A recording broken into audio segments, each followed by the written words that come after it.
Hello সবাইকে। তো তখন বাজছিল হচ্ছে সকাল 7:30। ঘুম থেকে আমি উঠে পড়েছি, আর উঠেই প্রথমে ফ্রেশ হয়ে নিলাম, আর তারপর এক কাপ চা খেয়ে কালকেই বেডশিটটা চেঞ্জ করেছিলাম, তো আগের বেডশিটটা এখন ধুয়ে দেব।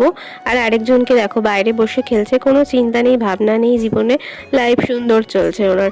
আর হঠাৎই না কেমন যেন গরম পড়ে গেল, আর তারপরে নিচে চলে আসলাম। আর আজকে ব্রেকফাস্টে হচ্ছে বানাবো চাউমিন, তো সেই জন্য সব কিছু রেডি করে নিয়েছি।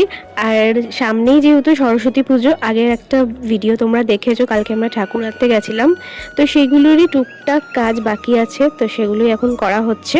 আর ওইদিকে দেখতে দেখতে আমাদের ব্রেকফাস্টও রেডি।